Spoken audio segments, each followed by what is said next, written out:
Ya estamos con Gisela Ortiz para conversar sobre su reciente gira que participó con la Coordinadora Nacional de Derechos Humanos en Japón en la campaña Fujimori Extraditable. Ella es hermana de una de las víctimas de la cantuta. Bienvenida, Gisela. Muchas gracias.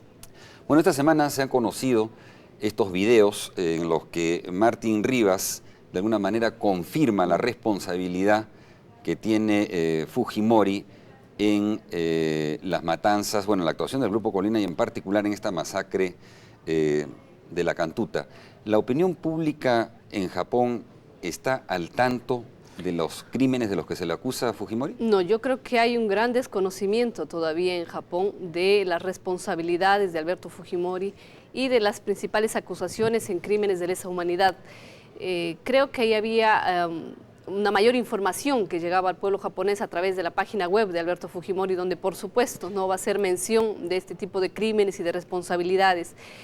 Nosotros en nuestra visita a Japón hemos tenido que romper grandes brechas, inclusive con los medios de comunicación, que todavía se niegan a informar sobre estas acusaciones.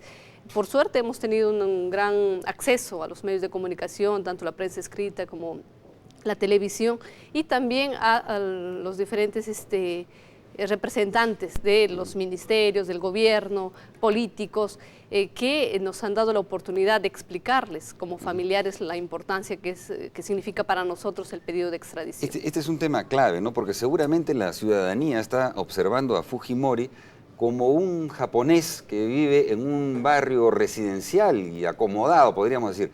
Tenemos imágenes exclusivas justamente del barrio en el que vive Fujimori y del domicilio legal que da el prófugo. Podemos irlas viendo estas imágenes mientras conversamos con Gisela.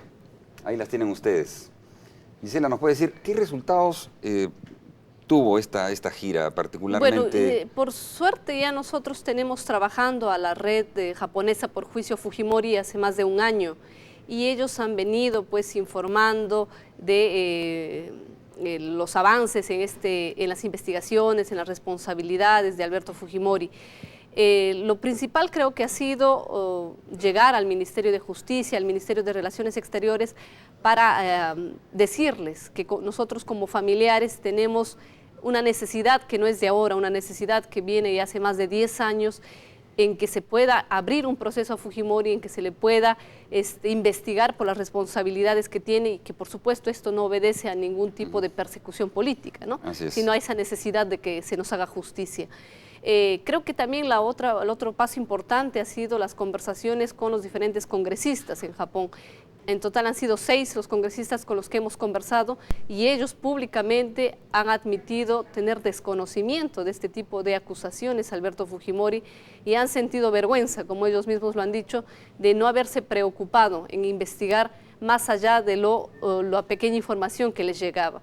Ellos sí se han comprometido por iniciativa propia a indagar un poco más, que creo que ha sido el objetivo de esta visita, ¿no? El despertar conciencia, el despertar curiosidad, interés, ¿no? Para que tanto las autoridades políticas como la ciudadanía japonesa en general se preocupe en indagar sobre el tema de Alberto Fujimori y ellos saquen una conclusión ya personal del mismo análisis que hagan de la situación de Alberto Fujimori. Y lo que es claro y que esta gira debe haber ayudado muchísimo es que obviamente no se trata de una persecución política, sino son directamente los familiares de las víctimas. Y que no lo estamos denunciando de hace un año, 2 años, que lo venimos denunciando de hace más de 10 años durante su gobierno, cuando él ha tenido poder y que por supuesto estamos convencidos ahora más que nunca de la responsabilidad que él tiene en la muerte de nuestros familiares. Gracias, Gisela, por tu participación y por tu participación en la campaña de Fujimori Extraditable. Ojalá que más temprano que tarde el prófugo esté aquí rindiendo cuentas cara a cara, cumpla realmente con dar la cara a la justicia.